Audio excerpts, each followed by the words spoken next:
Lotus reality and agro farming వారు premium farm land projects మన పొలం ఫేజ్ 1, 2 మరియు 3 కంప్లీట్ చేసుకొని మన పొలం phase 4 Wasar village at Narayana Khed లో ఆగస్టు 15 ఇండిపెండెన్స్ డే రోజు గ్రాండ్ లాంచ్ చేయడం జరుగుతోంది. లాంచింగ్ మరియు ఇండిపెండెన్స్ డే సందర్భంగా 5 గుంటాస్ ల్యాండ్ అవుట్ రేట్ లో బుక్ చేసుకున్న వారికి 1,50,000 రూపాయల డిస్కౌంట్ తో పాటు 2 గ్రాముల గోల్డ్ ఫ్రీగా ఇస్తున్నారు. పూర్తి వివరాలకు సంప్రదించండి. మ్యామ్, ఇప్పుడు కామన్గా చూసుకుంటే చాలా మంది జాతకంలో యోగాలు అనేవి చాలా కామన్గా ఉంటాయి. ప్రెసెంట్ సిచ్యువేషన్స్ని బేస్ చేసుకుంటే అందరికీ కావాల్సింది మనీ, సంపద అనేది అందరికీ కావాలి. అండ్ ఇప్పుడు మన లైఫ్లో అంటే మన లైఫ్లో కానీ మన లగ్నాన్ని డిపెండ్ చేసుకొని చెప్తారు కాబట్టి, సో మన లగ్నంలో అసలు మన లైఫ్లో మనం ఎంతవరకు ఎర్న్ చేస్తాం, అసలు ఎర్న్ చేస్తామా లేదా, ఎర్నింగ్ కెపాసిటీ ఉందా లేదా, అసలు ఎర్న్ చేయొచ్చా అనే దాని ఎంత చేయగలము. సో యోగాలే కరెక్ట్, అది నువ్వు కరెక్ట్ వర్డ్ వాడావు. యోగాలు బట్టి మనం చెప్తూ ఉంటాం అనమాట. అసలు యోగం అంటే ఏంటనేది ఫస్ట్ తెలుసుకుందాము. యోగాలు అంటే బేసిక్గా ఏంటంటే 2 ప్లానెట్స్ కలయిక, 2 గ్రహాల కలయిక అనమాట. దాన్ని యోగం అంటాము. దాంట్లోనే అవయోగం కూడా చెప్పుకోవాలన్నమాట. రాజయోగాలు ఉంటాయి, ధనయోగాలు ఉంటాయి, అవయోగాలు ఉంటాయి. అంటే ఏంటంటే 3 మనం ఈ 9 ప్లానెట్స్ బట్టి మనం చెప్పుకోవాలి.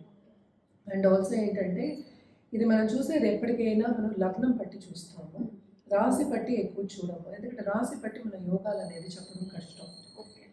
చెప్పచ్చు, కొంతవరకే చెప్పగలం. బట్ లగ్నాన్ని బేస్ చేసుకుని మనం చెప్పాము అంటే పర్ఫెక్ట్గా ఉంటుంది అనమాట. సో ఇప్పుడు బేసిక్లీ ఏంటంటే ధనయోగాలు అనేది చాలా గొప్ప యోగాలు అనమాట. అంటే ఇదివరకు ఏంటంటే ఒక రాజు కింద అయిపోతారు అన్న అంటే ఎప్పుడు అవుతారు అనేది వెరీ ఇంపార్టెంట్. అది జాతకంలో కనిపిస్తుంది, తప్పక కనిపిస్తుంది. మోస్ట్ ఇంపార్టెంట్ ప్లానెట్స్ ఏంటంటే 9th lord, 2nd lord, 11th lord అనమాట. బాగా ధనం సంపాదించాలి అంటే ఈ 3 చూసుకోవాలి. ఎందుకంటే లగ్నం నుంచి చూసినప్పుడు మనకి రాశి నుంచి చూసినప్పుడు 12 వస్తాయి, లగ్నం నుంచి చూసినప్పుడు భావాలు 12 భావాలు అంటాం. భావాలు అంటే ఏంటంటే ఒక్కొక్క హౌస్ అనమాట.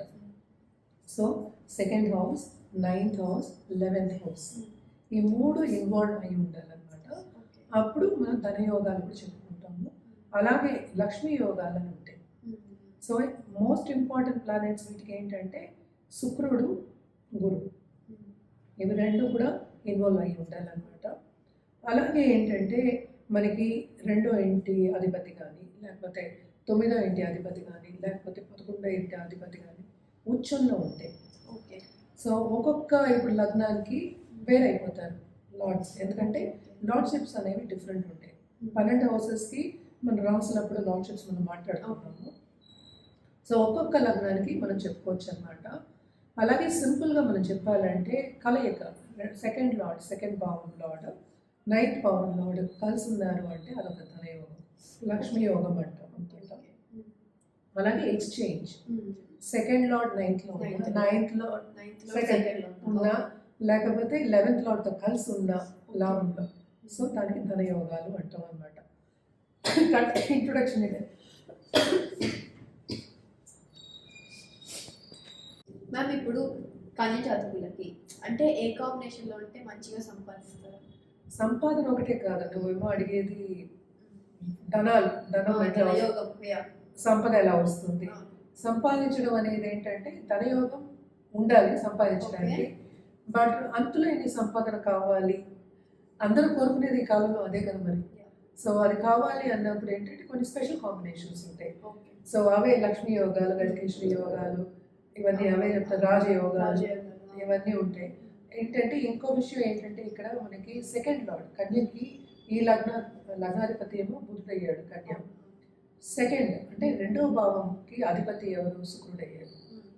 సో శుక్రుడు ఎగ్జాల్టేషన్లో ఉన్నా అంటే 7th హౌస్లో ఎగ్జాల్టేషన్ ఉంటుంది. సో ఇప్పుడు ఏంటి బోల్డ్ సంపద ఉంటుంది, ఎగ్జాల్టేషన్ ఉంటుంది. ఇంకోటి ఏంటంటే అలాగే డెబిలిటేషన్లో ఉన్నా, డెబిలిటేషన్ అంటే ఏంటంటే ఆపోజిట్ హౌస్లో డెబిలిటేట్ అవుతారు, అంటే నీచం, ఉచ్చం, నీచం. సో నీచం అయినప్పుడు నీచమైన రాజయోగాలను ఉంటాయి, అప్పుడు కూడా సంపద వస్తుంది. దేనికని వాళ్ళు ఏంటంటే టైం అనేది కలిసి రావాలి. చాలామంది మనం పెద్దలు చెప్తూ ఉంటారు టైం కలిసి రాలేదు అని. సో ఈ టైం అనేది కలిసి రావాలి. అలాగే మనం చూసాము అంటే 9th లార్డ్.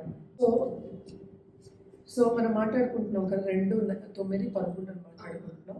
అలాగే ఏంటంటే ఇక్కడ లక్కీగా ఈ లగ్నం వాళ్ళకి, కన్యా లగ్నం వాళ్ళకి 9th లార్డ్ కూడాను మనకి శుక్రుడే అయ్యాడు అనమాట. సో శుక్ర కలయిక, శుక్రుడు ఎగ్జాల్టేషన్ ఉంటే అంతులేని సంపద వస్తుంది. వాళ్ళు కూర్చొని తింటారు అంతే, వాళ్ళు వద్దనుకున్న వస్తుంది. సో ఏంటంటే నాట్ ఓన్లీ దట్ ప్రాపర్టీస్ ఉంటాయి, ల్యాండెడ్ ప్రాపర్టీస్ ఉంటాయి. ఇవన్నీ ఏంటంటే ఈ కాలంలో ఉత్తి డబ్బు బ్యాంక్లో దాచుకోవడం ఒకటే కాదు కదా, అది ఎంజాయ్ చేయడం కూడా రావాలి కదా. సో ఖర్చు పెట్టడమో తెలుస్తుంది వాళ్ళకి, అంటే ఏంటి వాళ్ళ ఇంట్రెస్ట్ పెట్టి వాళ్ళు ఖర్చు పెట్టుకోవడం కూడా వాళ్ళకి ఎంజాయ్మెంట్ అనేది, హ్యాపీనెస్ అనేది ఉంటుంది అనమాట ఈ స్పెషల్ దీంట్లో. సో అలాగే మనం చూసాము అంటే ఈ లగ్నం వాళ్ళకి మనకి 11వ నాడేమో చంద్రుడు అయ్యాడు. చంద్రుడు ఓన్ హౌస్లో ఉన్నాడు. ఇప్పుడు నక్షత్రం పెట్టి కదా రాసి వస్తుంది. సో పునర్వసు, పుష్యమి, ఆశ్లేష ఉంటాయి కర్కాటకంలో. సో ఇక్కడ మూన్ ఓన్ హౌస్లో ఉన్న లాభం అనేది ఉంటుంది. కానీ మళ్ళీ ఏంటంటే కాంబినేషన్స్ మనం చూసుకోవాలి, ఎలా ఆస్పెక్ట్స్ ఉన్నాయి ఇవన్నీ చూసుకోవాలన్నమాట. సో ధనయోగాలు అనేది అందరికీ ఉంటుంది ఈ కాలంలో, కొంచెం కొంచెం ఉంటాయి. అలాగే అవయోగాలు ఉంటాయి. ఎలా బ్యాలెన్స్ అవుతున్నాయి అని చూసేది ఏంటంటే వ్యక్తిగత జాతకం బట్టి ఉంటుందన్నమాట. సో ఇవన్నీ చూసుకుని మళ్ళీ మనకి రాహుకేతులు కూడా ఉన్నాయి కదా, సో అవి ఎక్కడ ఉన్నాయి ఇవన్నీ చూసుకున్నప్పుడు మనకి అన్నీ తెలుస్తాయి. అలాగే ఏంటంటే మనకి శని గురించి కూడా మనం మాట్లాడుకోవాలి. ఎందుకంటే దీంట్లో ఏంటి మనకి 5th and 6th లార్డ్ అయ్యాడు అనమాట. అంటే 5th లార్డ్ అన్నప్పుడు కొత్త గొప్ప డబ్బు ఇచ్చే యోగం ఉంటుంది, అంటే సంపాదిస్తారు అనేది. సో అలాగే మనకి 6th లార్డ్ గురించి మనం ఎక్కువ మాట్లాడుకోము, ఎందుకంటే అది యోగం కింద రాదు కనుక. సో ఇప్పుడు కేంద్ర కోణాధిపతులు కూడా మనకి ఇన్వాల్వ్ అయినప్పుడు చాలా బాగుంటుంది, ధనయోగాలు కూడా ఏర్పడతాయి అన్నమాట.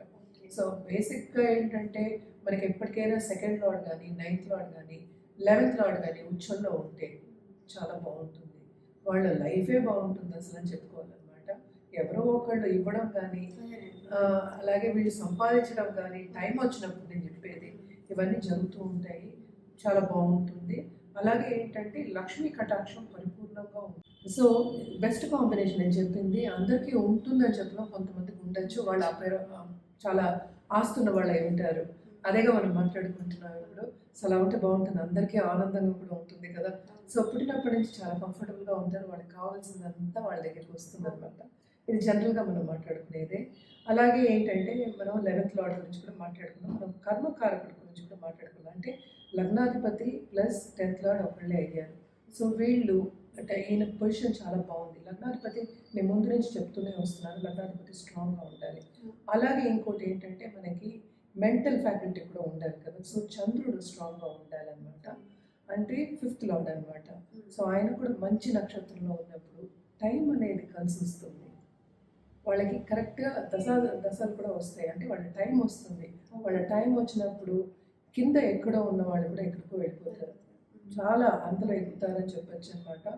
ఆ సంపద కూడా బాగుంటుంది, ఎందుకంటే అందరి టచ్ మనకు వచ్చింది ఇప్పుడు. ఇప్పటికీ ముందు నుంచి నేను చెప్తున్నాను కదా, గురు శుక్రుడు కలయిక అనేది ఉండాలి, అందులో శనిగ్రహం కూడా కలుస్తున్నారు అంటే ఇంకా చాలా బాగుంటుంది. అలాగే మార్స్ కూడా కుజుడు కలయిక ఉంటే కూడా బాగుంటుంది. జనరల్గా మాట్లాడుకోవాలంటే ఎప్పుడు మనం ఏంటి సంపదకి మనం శుక్రుడిని చూస్తూ గురువుని చూస్తాం, ఈ ఇద్దరు సంపద ఇచ్చే కారకులు అనమాట.